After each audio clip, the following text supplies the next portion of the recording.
আজকের ভিডিওতে এমন একটি মনস্টার অ্যাম্পলিফায়ারের সাথে পরিচয় করিয়ে দিব যার ভিতরে থাকা সার্কিট আপনি চাইলেও বাজার থেকে কিনে আনতে পারবেন না। কানে কম শুনলে একটু কানটা পরিষ্কার করে নিন। হ্যাঁ, আপনি ঠিকই শুনেছেন, পুরো বাংলাদেশে মাত্র এই সার্কিটের অ্যাম্পলিফায়ার আছে দুটি, আর তার একটি শুধুমাত্র আমার হাতে। এটি কেন এত স্পেশাল? সোনির ডেক সেটের ট্রান্সফরমার দিয়ে এই আধুনিক দানবকে তৈরি করা হলো।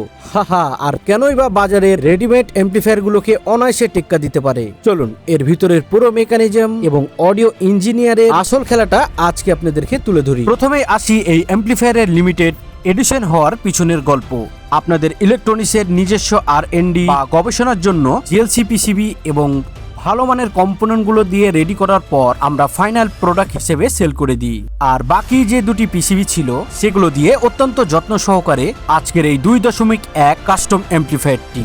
এক কথায়, যে ভাগ্যবান ব্যক্তি এই অ্যাম্পলিফায়ারটি কিনবে শুধুমাত্র তার হাতেই থাকবে এই আনকমন এক্সক্লুসিভ সার্কিটের একমাত্র অ্যাম্পলিফায়ার। এর ভিতরের পাওয়ার সেকশন দেখলে যে কারো চোখ কপালে উঠতে বাধ্য।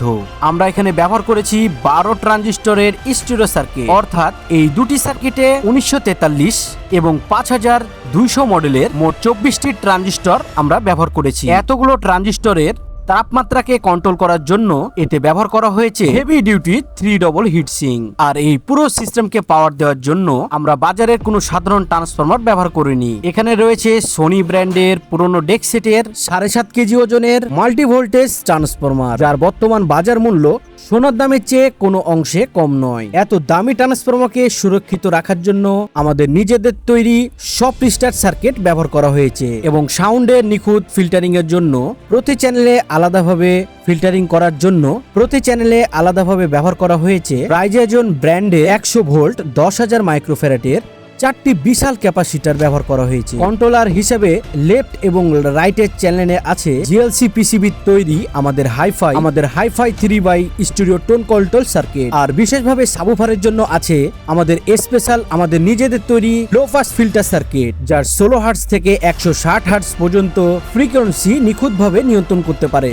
আর আপনার সাবুফার যদি এই ধরনের ফ্রিকোয়েন্সি যদি রেসপন্স করতে পারে, তা এর থেকে আপনি যে বেসটা পাবেন, যা আপনার বুক নয় পুরো বাড়িটাই কাঁপিয়ে দিতে পারে। আপনি একই সাথে 2 চ্যানেলের সাবুফার অথবা সর্বনিম্ন 4 হোমের দুটি সিঙ্গেল কয়েলের দুটি স্পিকার চালাতে পারবেন এবং এটার যে আউটপুটের ক্ষমতা আছে আপনি শুনলে মাথা ঘুরে যাবে। এটাতে আমাদের রিয়েল টেস্টে 300+300 ওয়াট আরএমএক্স লেফট এবং রাইট চ্যানেলে 200+200 আরএমএক্স ওয়াট অনায়াসে আপনারা পেয়ে যাবেন। প্রোটেকশনের ক্ষেত্রে অডিও রুলস মেনে কোনো ছাড় দেওয়া হয়নি। এতে ইনবিল্ট স্পিকার প্রোটেকশন রয়েছে, যার মধ্যে output short circuit, DC protection এবং ডিলে ফাংশন ইনক্লুডেড এবং 2 চ্যানেলের প্রোটেকশন একবারে সেপারেট। তাই একটি সার্কিটের সাথে অন্য সার্কিটের ইন্টারফিয়ার করার কোনো সুযোগ নেই।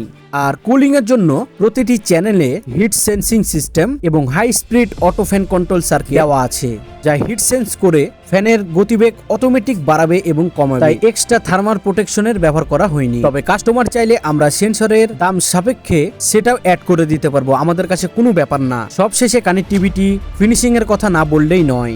অরিজিনাল XYWR-VT ব্লুটুথ মডিউল থেকে শুরু করে RCA ও মিক্সচারের সুবিধা সবই আছে এটিতে। এবং সাবুফারের জন্য প্রফেশনাল স্পিকার সকেট, লেফট রাইটের জন্য হাই কোয়ালিটি ব্যানানা কানেক্টর এবং ইন্ডাস্ট্রিয়াল জাহাজের হাই কোয়ালিটি কেবলগুলো দিয়ে ওয়ারিং করা হয়েছে এবং ইনপুট আউটেজ নয়েজ কমানোর জন্য হাই কোয়ালিটি সিল কেবল এবং 16 ইঞ্চি সাইজের রাউন্ড শেপের 85 মিলিমিটার হেভি সিটের কেসিং এবং সামনে অ্যালকাবন সিটের কাস্টম ফ্রন্ট প্যানেল একে দিয়েছে এক প্রফেশনাল লুক। যাদের কাছে এক্সপিসিবি ম্যাচ করার জন্য হেভি স্পিকার বক্স আছে, তারা নিঃসন্দেহে এটি নিতে পারেন। অ্যাম্পলিফায়ারটি না নিলেও দীর্ঘ 5 বছরের অভিজ্ঞতার ফসল এই অ্যাম্পলিফায়ারটির কাজ এবং ফিনিশিংটি কেমন লাগলো অবশ্যই কমেন্ট করতে ভুলবেন না। আবারও নতুন কোনো ভিডিও নিয়ে আপনাদের মাঝে হাজির হয়ে যাব। সবাই ভালো থাকবেন, সুস্থ থাকবেন। আল্লাহ হাফেজ।